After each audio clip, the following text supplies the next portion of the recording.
आज इस कार्यक्रम के माध्यम से जिस शख्सियत से हम आपको मिलवाने जा रहे हैं, उनका जयपुर में ही जन्म हुआ और नाट्य कला में उनका बहुत बड़ा योगदान है। आकाशवाणी जयपुर में कार्यक्रम अधिकारी के तौर पर आपने अपना कैरियर आरंभ किया।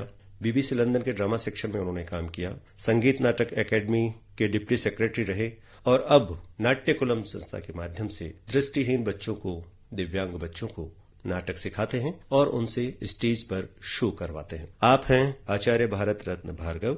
आचार्य भारत रत्न भार्गव साहब, स्वागत है। नमस्कार, बहुत बहुत नमस्कार। बहुत सारी बातें हमने की और जैसा शुरू में कहा था, जिंदगी एक नाटक है, हम नाटक में काम करते हैं। ये पंक्तियां कितनी सच हैं? किस तरह से आप देखते हैं इस गीत की पंक्तियों को? देखिए, सच बात तो यह है कि जो नाटक है या कला, कोई भी कला हो जी, वो किसी भी व्यक्ति पर ऊपर से आरोपित नहीं की जा सकती जब तक उसके अंदर कोई ऐसी चीज, प्रतिभा, जैसे आप कुछ भी कहें, जन्मजात प्रतिभा या लगन या दिलचस्पी, वो ना हो। तो ये पता हमें बहुत बाद में पड़ता है कि हमारे अंदर क्या, ईश्वर ने क्या दिया है। जब हमें मौका मिलता है, कुछ लोगों को बहुत अच्छा मौका मिल जाता है तो सामने आ जाते हैं।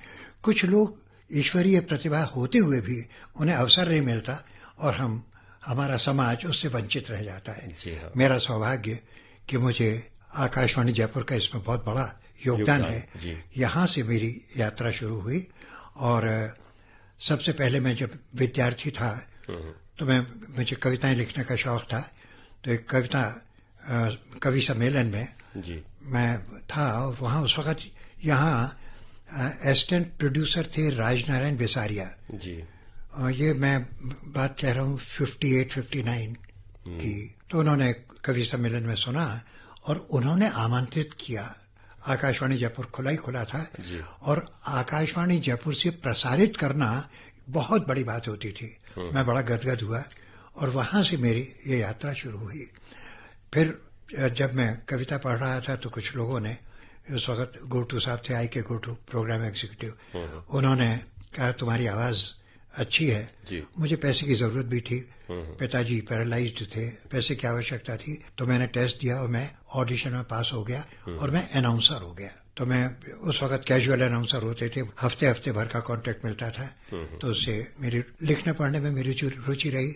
एक बहुत विचित्र बात ये हुई, मैं आता तो था नाटक में 62 की बात है, मुझे अच्छी तरह याद है, चाइनीज एग्रेशन।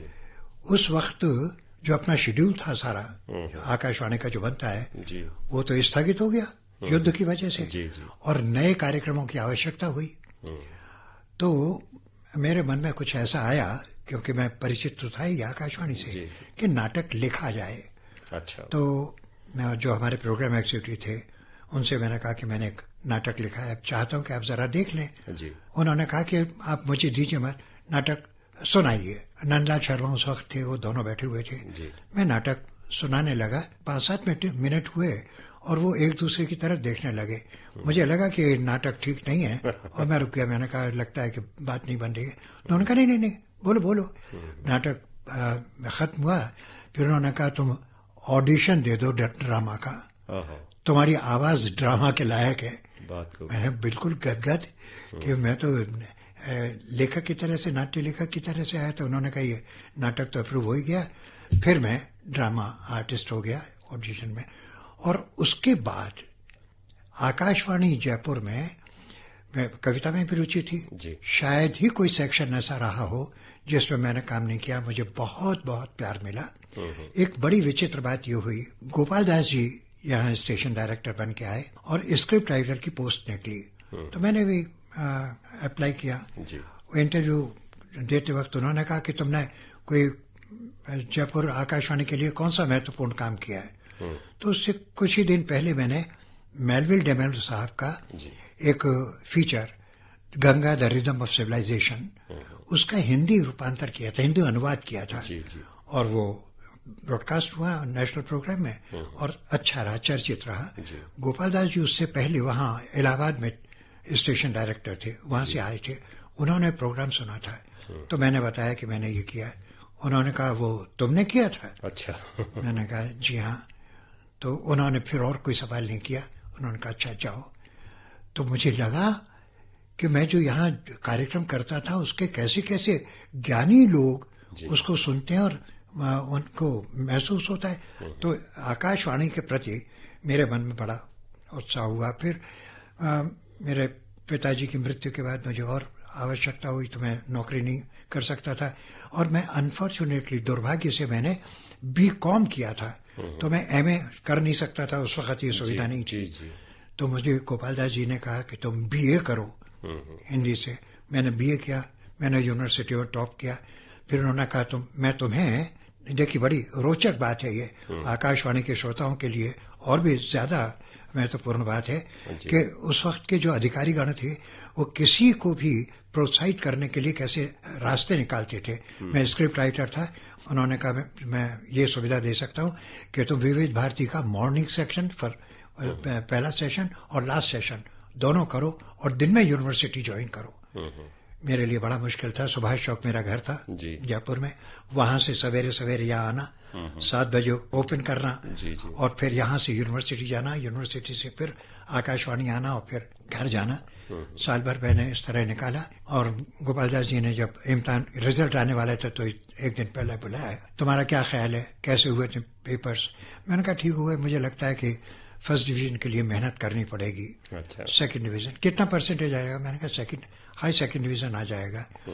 और अच्छा क्या फर्स्ट डिवीजन आ सकता है? मैंने कहा फर्स्ट डिवीजन आ जाए तो बहुत अच्छी बात है। जी। तो उन्होंने कहा अभी अभी तुम्हारे हेड ऑफ द डिपार्टमेंट का फोन आया है, तुमने पूरी यूनिवर्सिटी में टॉप किया है। क्या बात है। वो मेरे परिचित नहीं थे जी। लेकिन ऐसे ऐसे अधिकारी मुझे मिले। मैंने यूनिवर्सिटी फाइनल किया, मैं फिर फर्स्ट डिवीजन यूनिवर्सिटी में और फिर मैं लेक्चरर हो गया। यहाँ से मेरा संबंध आकाशवाणी जयपुर से निरंतर बना रहा और फिर वहां से फिर मुझे रेडियो से बहुत ज्यादा चाव था और यहाँ वैकेंसी निकली यूपीएससी के थ्रू प्रोग्राम एग्जीक्यूटिव की। मैंने अप्लाई किया यहाँ और फिर मेरा सिलेक्शन हो गया और आकाशवाणी जयपुर से तब मेरा आकाशवाणी जयपुर ने एक तरह से मुझे जंप दिया कि जाओ तुम दिल्ली, वहाँ प्रोग्राम एग्जीक्यूटिव हो जाओ। वहाँ मैं ड्रामा प्रोग्राम एग्जीक्यूटिव रहा, वहाँ पर मैं काम करता रहा और वहाँ से बरुआ साहब थे उस वक्त डीजीजी, उन्होंने मुझे बीबीसी लंदन भेजा रिकमेंड करके। मैं प्रोड्यूसर था, वहाँ पर मैंने काम किया और आकाशवाणी जयपुर का जो मेरा अनुभव था उच्चारण का, भाषा के प्रवाह का, मैंने सारी जगह काम किया था, वो बीबीसी में बड़ा काम आया और मुझे बहुत ही मानदेय भी अच्छा मिला। और मैं जब लौट के आया तो उस वक्त तक इमरजेंसी के बाद आकाशवाणी के मुझे कहते हुए दुख होता है कि जिस आकाशवाणी के केंद्रों में मैंने काम किया वो माहौल वैसा नहीं रहा था, बदल गया था, मेरा मन नहीं लग रहा था काम करने को। फिर मुझे मौका मिला और मैं संगीत नाटक अकेडमी में डिप्टी सेक्रेटरी होकर के आ गया।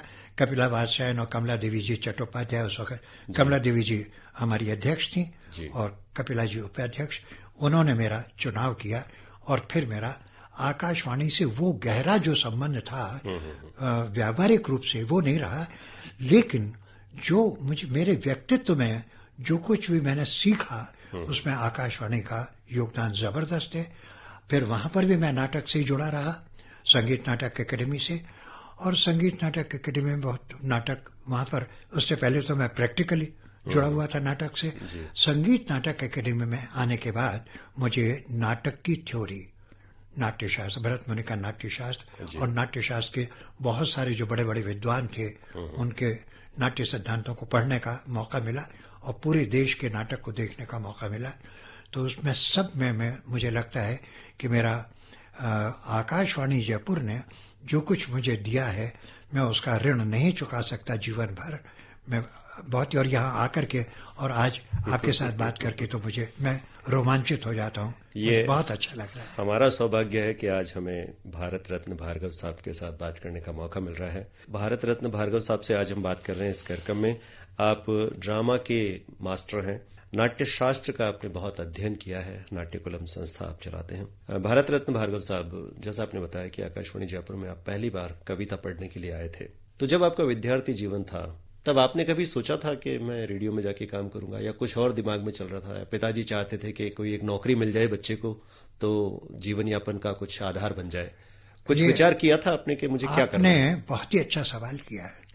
मैं संबंध में निवेदन करूंगा कि जो भी काम मैंने किया वो पूरे मन से, मनोयोग से किया है, और कभी भी ऐसा नहीं लगा मुझे कि मैं जैसे नौकरी कर रहा हूं, पैसे के लिए नौकरी कर रहा हूं। अच्छा। संभवतः जो मुझे आत्मसंतोष मिला है उसका सबसे बड़ा कारण ये है। ये बात बहुत सच है कि कतई नहीं सोचा था मुझे कभी बीबीसी जाने का मौका मिलेगा, लंदन।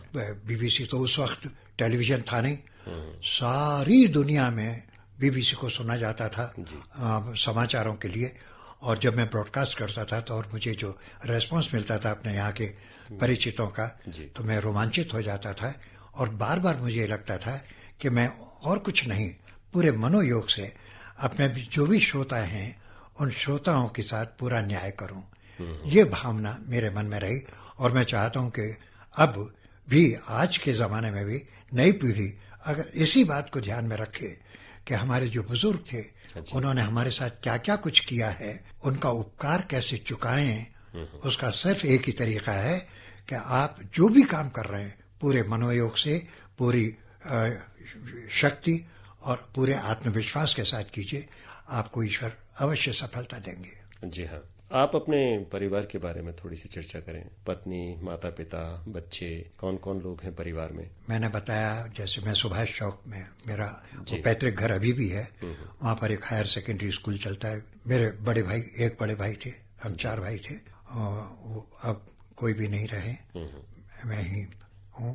और बहनें सब विवाहित हो गई। पिता अकेले थे, उनके चाचा ताऊ नहीं थे जी। और मेरा दुर्भाग्य था कि जब मैं विद्यार्थी था तो उनको लकवा, पैरालिसिस हो गया। अच्छा। और परिवार को सपोर्ट करने के लिए, आर्थिक रूप से सपोर्ट करने के लिए मुझे बहुत छोटी उम्र में नौकरी करनी पड़ी। तो नौकरी करते हुए भी मैंने जैसे निवेदन किया कि नौकरी करते हुए भी पैसे की तो जरूरत थी, लेकिन पैसे के लिए नौकरी कर रहा हूं ऐसा मेरे मन में कभी विचार नहीं आया। और मैं करता रहा। उसके बाद फिर मैं विवाह, बहुत, जब मैं प्रोग्राम एग्जीक्यूटिव दिल्ली चला गया, मुझे लगा कि अब जीवन सेटल्ड है, तो फिर मैंने विवाह किया। मेरे 2 बच्चे हैं, एक बेटा और एक बेटी, और दोनों इस वक्त ईश्वर की कृपा से अमेरिका में हैं। बेटी स्वस्ति भार्गव वो बॉस्टन में है, बेटा कनिष्क भार्गव वो नॉर्थ कैरोलिना में है। मेरी पत्नी अपने बेटे के पास वहीं है, और मेरा मन यहाँ बहुत ज्यादा जिन बच्चों के साथ मैं काम कर रहा हूँ वो मुझे बार बार यहाँ से जोड़े रखता है। अभी जैसे आपने बताया कि जब आप विद्यार्थी थे उसी समय आपके पिताजी पैरालाइज हो गए। यहाँ पर ऑप्शन मिला आकाशवाणी में कि आप आगे पढ़ाई के लिए सुबह शाम की शिफ्ट करो और दिन में पढ़ने जाओ, तो डबल चैलेंज था आपके सामने। आपने काफी मेहनत की। कभी लगा आपको कि मैं बहुत एक कठिन जीवन जी रहा हूं और एक चीज को छोड़ दूं, पिता की सेवा करूं या अपने काम पे ध्यान दूं? कभी ऐसा धर्म संकट मन में विचार आया हो? आपने जो प्रश्न किया उसका बहुत ईमानदारी से जवाब देना जरा मुश्किल है, फिर भी मैं कोशिश करूंगा। जो मेरे पिताजी के प्रति दायित्व था वो तो था ही, लेकिन उस दायित्व को पूरा करने के लिए मेरे पास केवल एक साधन था जी, और वो नौकरी। और वो नौकरी मेरे मन की थी, मेरी इच्छा की थी, जिसमें मुझे आनंद आता था, वो थी आकाशवाणी। तो ये दोनों चीजें, मेरा दायित्व जो पारिवारिक दायित्व था वो मैं पूरा कर सकता था अपने शौक को पूरा करने के लिए। ये ईश्वर ने बहुत अद्भुत संयोग दिया मुझे। तो मुझे ये नहीं लगा कि कहीं दबाव है। कष्ट तो था, जैसा कि मैंने बताया, सुभाष चौक और फिर आकाशवाणी, और मेरे पास साइकिल थी। जब आप विद्यार्थी जीवन के बाद में आकाशवाणी में आ गए, सेट हो गए, मन लग गया और ईश्वरीय प्रतिभा थी आपके पास में लिखने की, पढ़ने की, कविताएं कहने की, ड्रामा को आपने बहुत जल्दी अडॉप्ट कर लिया। फिर ड्रामा करते करते ये नाट्यकुलम संस्था में दिव्यांग बच्चों के साथ काम करने का विचार कैसे आ गया?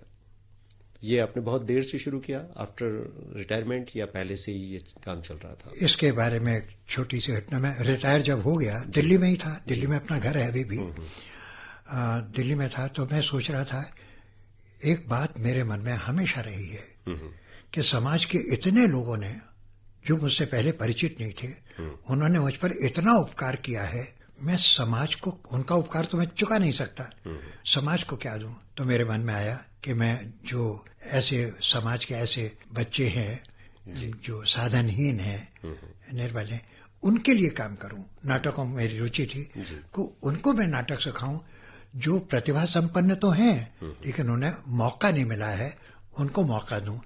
तो जब ये मैंने अपने गुरुजनों से बात की तो उन्हें बहुत अच्छा लगा। हबीब तनवीर साहब और कावड़म नारायण पन्नीकर साहब, और इन्हें संगीत नाटक अकेडमी से मेरा परिचय हो चुका था। अशोक वाजपेयी साहब, कमलेश दत्त त्रिपाठी जी, मेरी सेक्रेटरी जो थी उषा मलिक, प्रेरणा श्रीमाली जो अपने जयपुर की ही हैं, ये सब। तो ये मैंने जब जैसे से बात ही बताई कि मैं ये ऐसा करना चाहता हूँ, इन सब लोगों ने बहुत सहयोग दिया। तो हमारे नाट्यकुलम के संस्थापक सदस्य हबीब तनवीर, कावड़म नारायण पन्नेकर, अशोक वाजपेयी, रतन थियम, उषा मलिक, प्रेरणा श्रीमाली, मुकुंद लाठ, ये लोग हमारे संस्थापक सदस्य, और मैं उसका सेक्रेटरी बना। और हमने सबसे पहले दिल्ली में काम करना शुरू किया। हबीब साहब ने कहा कि तुम यहाँ पे क्या करोगे, तुम्हारी जड़ें कहाँ हैं? मैंने कहा जयपुर। तो जयपुर जाओ। अच्छा। मैंने कहा ठीक है। फिर मैं 2010 में यहाँ जयपुर आया और किराए की जमीन लेकर के मैं काम शुरू कर रहा था। और प्रकाश कोठारी साहब हैं, ये कोठारी परिवार, नवरत्न जी कोठारी, जैल महल वाले, वो मेरे शिष्य रहे थे जब मैं पढ़ा रहा था हिंदी। क्या बात है। तो वो तब से जानते थे। उन्होंने मुझसे कहा कि आप इतना अच्छा काम कर रहे हैं, वो अभी भी गुरुजी कहते हैं मुझे, आप मेरे पास आइए, मैं आपको जगह देता हूँ। मुझे लगा कि कोठारीगढ़ तो बहुत प्रसिद्ध और ऐसी जगह थी। तो मैंने कहा नहीं, मैं अनाथ बच्चों के साथ, इन बच्चों के साथ काम करूंगा। तो उन्होंने कहा बहुत दूर ऐसी जगह है, एकांत है, आप आके देखिए। तो मुझे खंडर जैसा लगा। तो मैंने कहा हाँ ये जगह है। वहाँ मैं रहने लगा, वहाँ मैंने काम शुरू किया। फिर उन्होंने थोड़ा डेवलप कर दिया और आज तक मैं वहाँ पर, देखिए 12 साल हो गए मैं वहीं पर हूँ और बहुत आनंद से हूँ, ये काम कर रहा हूँ। जब आप इन अनाथ या बेसहारा बच्चों के साथ काम करते हैं, जिनमें से कई बच्चे बोल नहीं पाते या देख नहीं पाते, इनसे ड्रामा करवाना भी अपने आप में एक बड़ा चैलेंज है। आपने पहले से प्लान किया कि इन बच्चों के साथ कैसे काम लेना है, इनको सिखाना है, या ये सीखे हुए इनको सिर्फ एक डायरेक्शन की जरूरत है? क्या अनुभव रहा ऐसे बच्चों के साथ काम करने का? ये भी बहुत रोचक बात है। मैं अनाथ बच्चों के साथ काम करना चाहता था, नेत्रवान बच्चों के साथ जी, लेकिन मुझे उसमें सफलता नहीं मिली। कि मैंने चाहा कि मैं गरीब बच्चों के साथ, अनाथ बच्चों के साथ काम करूं। तो मेरे पास जो आए खबर सुन करके, वो बीपीएल कार्ड था उनके पास, लेकिन वो मोटरसाइकिल पे आते थे और सुविधा संपन्न थे। मेरा मन विचलित हो गया कि ये तो जिन बच्चों के साथ मैं काम करना चाह रहा हूँ ये नहीं मिल रहे हैं। तो मैंने उन सबको छोड़ दिया। तो प्रकाश कोठारी जी जिन्होंने मुझे रखा हुआ है, वो मैं सारी बातें उन्हें मालूम थी। तो उन्होंने कहा गुरुजी आप क्या नेत्रहीन बच्चों के साथ काम करना चाहेंगे? मैंने कहा नेत्रहीन बच्चों के साथ नाटक? ये प्रकाश जी साहब ये क्या कह रहे हैं आप? तो उन्होंने कहा मैं एक संस्था को जानता हूँ, आप देखें आप उस संस्था के बच्चों के साथ काम करना चाहें तो राजस्थान नेत्रहीन कल्याण संघ गनगौरी बाजार में है जी। वो उनके बहुत पुराने परिचित थे, उन्होंने परिचय करवाया और वहां मैं नेत्रहीन बच्चों के साथ मैंने शुरू किया। सबसे पहले मुंशी प्रेमचंद की कहानी ईदगाह, उसका रूपांतर, एडेप्टेशन की भी आदत है मेरी, आकाशवाणी से पढ़ी तो वो रूपांतर किया। और नेत्रहीन बच्चों के साथ जब मैं काम करने लगा तो बच्चों की जो आंतरिक प्रतिभा थी वो ऐसी प्रस्फुटित हुई।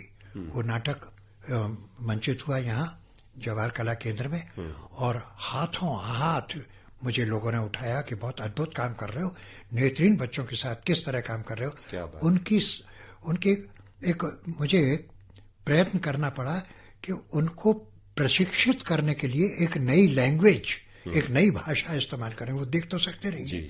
अब वो अमीना है, उसने तो चूल्हा देखा नहीं है, चूल्हे में रोटी बना रही है, हाथ जल जाता है। हामिद कहता है कि दादी क्या हुआ? कुछ नहीं बेटा जल गया। चिमटा लेकर के आता है।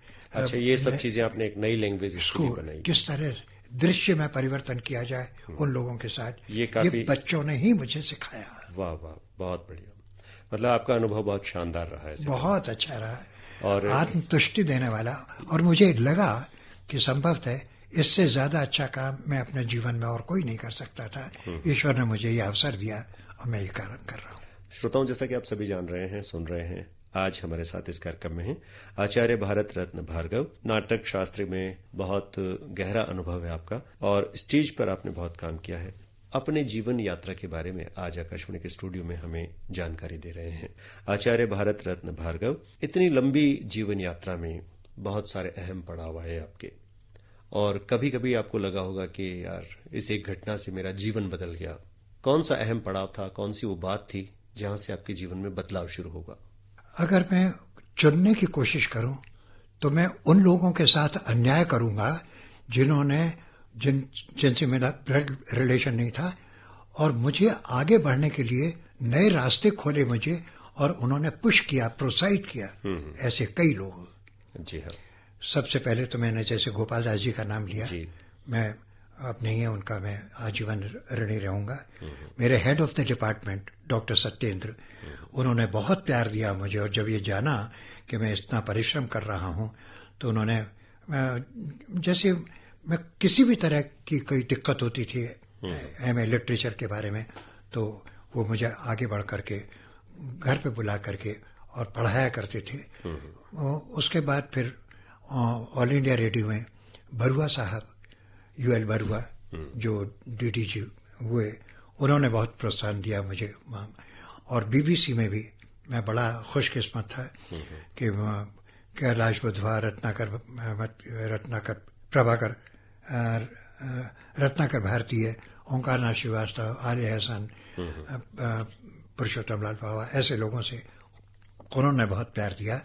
वहां से आने के बाद मैं कमला देवी जी और कपिला वात्स्यायन जी, उनका मैं बहुत ही ऋणी हूं। उन्होंने मुझे बहुत प्रोत्साहित किया, और खास तौर से डॉक्टर कमलेश दत्त त्रिपाठी, जिन्होंने नाट्य शास्त्र के प्रति, उससे पहले मेरी रुचि तो थी, उन्होंने सिर्फ एक प्रश्न किया मुझसे, आप अपने शास्त्रीय नृत्य के बारे में तो जानते हैं, हाँ, और आप शास्त्रीय संगीत के बारे में भी जानते हैं, आपका शास्त्रीय रंगमंच के बारे में क्या ख्याल है? मैं चुप, क्योंकि शास्त्रीय रंगमंच तो खत्म हो गया था। हमारा जो आधुनिक रंगमंच है मूलधारा का, वो तो पाश्चात्य पूरी तरह से, तो हमारी शास्त्रीय परंपरा नाटक में खत्म हो गई। उन्होंने मुझे कहा कि आप नाट्य शास्त्र पढ़िए और देखिए कि शास्त्रीय रंगमंच की जड़ें कितनी गहरी हैं हमारे देश में, और किन किन लोगों ने क्या क्या काम किया है, उसकी तरफ उन्मुख होइए। तो उन्होंने मुझे नाट्यशास्त्र का जो सैद्धांतिक पक्ष था उसकी ओर उन्मुख किया। मैं उनके प्रति भी बहुत आभारी हूँ। और फिर सबसे ज्यादा तो इस वक्त प्रकाश कोठारी जी, जिन्होंने मुझे इतनी सुविधाएं दी हैं, ऐसा सहयोग दिया है, मैं उनके प्रति भी बहुत ऋणी हूँ। अभी आपने नाटक के शास्त्रीय पक्ष की बात की, और हम देखते हैं कि भारतीय नाट्य परंपरा में पारसी थिएटर का एक अहम योगदान है, और चाहे फिल्में हों चाहे हमारे नाटक हों, उन पर पारसी रंगमंच का बहुत गहरा प्रभाव देखने को मिलता है। किस तरह से प्रभावित किया है पारसी थिएटर ने भारत के नाट्य शास्त्र को? देखिए, मैं बहुत ही संक्षेप में, क्योंकि विस्तार मांगता है ये उत्तर, संक्षेप में, जो अपनी और कलाएं हैं, जैसे संगीत है या नृत्य है या चित्रकला है, अगर ये समूह नहीं हो तो भी गुरु अपने शिष्य को अकेले में सिखा सकता है। जब 11वीं 12वीं शताब्दी से हमारे देश पर आक्रमणकारियों का प्रभाव हुआ और नालंदा और तक्षशिला जैसे जो केंद्र थे वो नष्ट हुए, और हमारे जो कला के जो केंद्र थे वो नष्ट हुए, तो हमारी जो ये शास्त्रीय विधाएं थी वो राजाओं के आश्रय में थी। फिर राजाश्रय से फिर वो देवाश्रय में गई, वहां पर मंदिरों में चलता रहा। फिर देवाश्रय जब नष्ट होने लगे तो वो लोकाश्रय में वहां पहुंची। और जो हमारे शास्त्रीय संगीत और नृत्य के गुरुजन थे वो तो अपने शिष्यों को बतलाते रहे, लेकिन नाटक एक सामूहिक कला थी, ग्रुप चाहिए था और दर्शक चाहिए। जब तक दर्शक नहीं होगा तब तक नाटक नहीं होगा। तो शास्त्रीय नाटक तिरोहित हो गया। गांवों में वो लोक नाट्य रूप रहे उसके, और वहां पर वो उनके दोनों के बीच में आदान प्रदान रहा, वो चलते रहे। इस बीच में 800 वर्षों तक हमारे नाटक में कुछ भी नहीं था। जब अंग्रेज आए तो अंग्रेजों ने अपने, जैसे आजादी के दिनों में हमने देखा कि जो हमारी सेनाएं हैं उनके मनोरंजन के लिए बॉलीवुड के बड़े बड़े आर्टिस्ट जाते हैं, इस तरह अंग्रेजों ने अपने मनोरंजन के लिए शेक्सपियर के नाटकों को करने वाली मंडलियों को बुलाया जी। और जो अंग्रेजी नाटक था वो पॉपुलर होने लगा। यहाँ का जो एक व्यापारी वर्ग था बहुत ज्यादा संपन्न, उन्होंने देखा कि अरे ये जो भद्र लोग हैं इनको तो नाटक देखने का मौका मिल जाता है अंग्रेजी में, जो सामान्य लोग हैं उनका क्या होगा। तो उन्होंने वहां से अंग्रेजी पद्धति और जो भारतीय लोक संगीत था उसको मिला करके और महाभारत और रामायण की कथाएं, धार्मिक कथाएं, उनके नाटकों को लेकर के मंचित करना शुरू किया, जो पारसी नाटक, ये पारसी लोगों ने शुरू किया था बिल्कुल व्यावसायिक दृष्टि से। तो पारसी रंगमंच बहुत पॉपुलर हुआ और इसने हमारी एक तरह से कहना चाहिए जो नष्ट हो गई थी परंपरा, उसको शास्त्रीय तो नहीं लेकिन अर्धशास्त्रीय रूप से सुरक्षित रखने का काम किया पारसी थिएटर। आज इस कार्यक्रम में आचार्य भारत रत्न भार्गव हमारे साथ हैं, जिनसे हम बातचीत कर रहे हैं उनकी जीवन यात्रा के बारे में। भार्गव साहब, आपके नाट्य शास्त्र के बारे में, आपकी जीवन यात्रा के बारे में बहुत सारी बातें हमने जानी, बहुत सारी बातें जाननी बाकी हैं। अपनी तमाम व्यस्तता के बाद, जबकि आप अपने काम में मशरूफ थे और परिवार को उतना समय दे पाए, आप बच्चों को, वाइफ को, कभी उनको शिकायत रही कि आप तो अपने काम में, अपनी नौकरी में ही ध्यान देते हो, हम पर ध्यान ही नहीं है, क्या नाटक लगा रखा है? ऐसा कभी कोई वाकया, नोकझोंक सी हुई या बच्चों ने शिकायत की? ये जो शिकायत थी वो तो सच थी, शिकायत तो थी लेकिन वो इतने मुखर नहीं थे जी, क्योंकि उन्हें मालूम था कि जब मैं काम करता हूँ, लगन से काम करता हूँ, और वो उस वक्त नाटक नहीं, उस वक्त नौकरी कर रहा था। हाँ। मैं बीबीसी में था तब भी मैं वहां पे भी काम कर रहा था, और आकाशवाणी में था तब भी, और संगीत नाटक, तो नौकरी तो उसमें संगीत नाटक अकेडमी में नाटक करने का तो अवकाश था नहीं जी। और नाटक को प्रोत्साहित करने के लिए योजना बनाना, तो वो मैं निरंतर करता था। और मेरे जो बच्चे थे जी। मैं आप को जान के मैं यहाँ ये बतला दूं कि गवर्नमेंट सर्वेंट्स को एक मौका मिलता है वर्ष में एक बार एलटीसी का जी। मैंने एलटीसी जीवन में अंतिम दिनों में सिर्फ एक बार लिया, इतनी पुरानी नौकरी, समय नहीं मिलता था। बच्चों को बहुत शिकायत होती थी तो लेकिन फिर भी अब बच्चे जानते हैं कि मैंने उनके साथ अन्याय नहीं किया, उनका भी भविष्य बनाया और अपने आत्म संतोष के लिए भी मैं संघर्ष करता रहा, जिसमें मुझे आनंद आया। उस संघर्ष में मैंने दुख नहीं पाया। यहाँ पर जैसा भी आपने कहा कि मैंने बच्चों का भविष्य बनाया, और आजकल हम देखते हैं कि बच्चों को लिबर्टी दी हुई है थोड़ी सी कि बच्चे अपने मन का करें। थोड़ा पीछे जाएंगे, आपके जमाने में तो माँ बाप जो चाहते थे बच्चे वैसा करते थे। आपने अपने बच्चों को कितना स्पेस दिया? अपनी इच्छाएं उन पर थोपी, अपने सपने उन पर लादे, या उनको अपना स्पेस, खुला आसमान दिया कि आप कुछ भी करो? देखिए, ये मेरे जीवन में हुआ। मैंने बताया पिताजी मेरे पैरालाइज थे जी। उनकी इच्छा थी कि बीकॉम कर ले तो ये नौकरी मिल जाएगी क्लर्क की, टाइपिंग वगैरह कर लेगा। तो अपनी इच्छा के विरुद्ध मुझे बीकॉम करना पड़ा। बीकॉम किया, फिर मेरा रास्ता ब्लॉक हो गया। फिर मुझे जैसा कि मैंने निवेदन किया, मुझे बीए हिंदी से करना पड़ा, फिर एमए, और रास्ता बदल गया। ये अनुभव मेरा जो था, मैं लगातार मुझे बहुत ज्यादा प्रेरणा देता रहा, और मैंने अपने बच्चों पर कोई चीज अपनी तरफ से थोपी नहीं, और चाहा कि जिस सब्जेक्ट में, जिस विषय में उनकी रुचि है, उस रुचि को देखूं और वहां मैं उन्हें प्रोत्साहित करूं। उसका बड़ा लाभ हुआ। ये साइंस मैथ्स में दोनों बच्चे, दोनों इंजीनियर हैं। एक ने बॉम्बे, बेटी ने बॉम्बे यूनिवर्सिटी से एमए किया और इसने बेंगलोर से, और फिर एमबीए किया। मैं इनको आर्थिक रूप से मदद करता रहा और ये देखता रहा कि गलत रास्ते पे तो नहीं जा रहे। मैं एक अंकुश हाथी पर जैसे होता है, लेकिन मैंने इन्हें स्वतंत्र छोड़ दिया और उसका मुझे बड़ा लाभ मिला। मैं चाहता हूं कि अगर मेरी बात सुन रहे हैं श्रोतागण, मेरी उम्र के लोग, तो अपने बच्चों को अपनी इच्छाएं थोपे नहीं, और उन बच्चों की जो प्रतिभा है उसको आगे बढ़ने का मौका दें, तो बहुत अच्छा रहेगा। उनका भविष्य बनेगा और माता पिता को सुख संतोष मिलेगा। शुरू में जैसा कि आपने बताया था कि अब सेवानिवृत्ति के बाद में आप तो अपनी नाट्यकुलम संस्था में व्यस्त हैं, और आपकी वाइफ, आपकी धर्मपत्नी बेटे के साथ बोस्टन में रह रही है। आमतौर पे हम ये मानते हैं हमारी भारतीय संस्कृति में कि जीवन भर हमने काम किया, नौकरी की, और सेवानिवृत्ति के बाद में हम एक आराम का जीवन साथ साथ बिताएंगे। आपके साथ थोड़ा अलग मामला हो गया। तो अब कभी लगता है कि पत्नी वहां है, आप यहां हो, और दोनों को साथ रहना चाहिए। ये परिस्थितियों की कुछ उलझन हो गई या कुछ मन का सोचा हुआ था? अब ये भी एक बड़ा दुविधा वाली बात है। पूरा परिवार वहाँ है। वहाँ अभी थोड़े ही दिन पहले आया हूँ वहाँ से। जी। बच्चों से, बच्चे बहुत प्यार करते हैं, बार बार कहते हैं कि यहीं रहिए। 85 वर्ष के हो रहे हैं आप, जी। आखिर और क्यों करेंगे? तो मुझे लगता है, बार बार लगता है, कई बार लगता है कि जैसे मैं जो कुछ करना चाह रहा था, ऐसा नहीं कि बिल्कुल नहीं किया, लेकिन पूरा वैसा नहीं कर पाया जो मैं कर सकता था। मन में अभी भी कुछ इच्छाएं बाकी हैं। क्या बाकी रह गया जो करना चाहते हैं? ये इसका जवाब मैं एक गीत के माध्यम से। जी बताइए। मुझे इसी संदर्भ में याद आता है, सुर ना सजे क्या गाऊं मैं। आज हमारे साथ इस कार्यक्रम में है आचार्य भारत रत्न भार्गव, और ड्रामा के एक बहुत बड़े विद्वान, नाट्य शास्त्र में जिनकी जो कहे सिद्धस्तता और बहुत सारे अनुभव हैं। आमतौर पे हम देखते हैं भार्गव साहब के इतना लंबे अनुभव जब हमारे पास जिंदगी का होता है, बहुत सारे पुरस्कार हमारे झोली में होते हैं, और ऐसे में हमारी थोड़ी सी कॉलर ऊंची हो जाती है, थोड़ा सा अहंकार आ जाता है।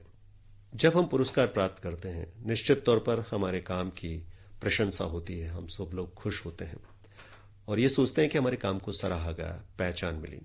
लेकिन उस पहचान के बाद में आदमी का लेवल उस स्तर का नहीं रहता। पुरस्कार प्राप्त करने के बाद कभी कभी देखते हैं कि उसका काम उस लेवल से थोड़ा डाउन चला जाता है।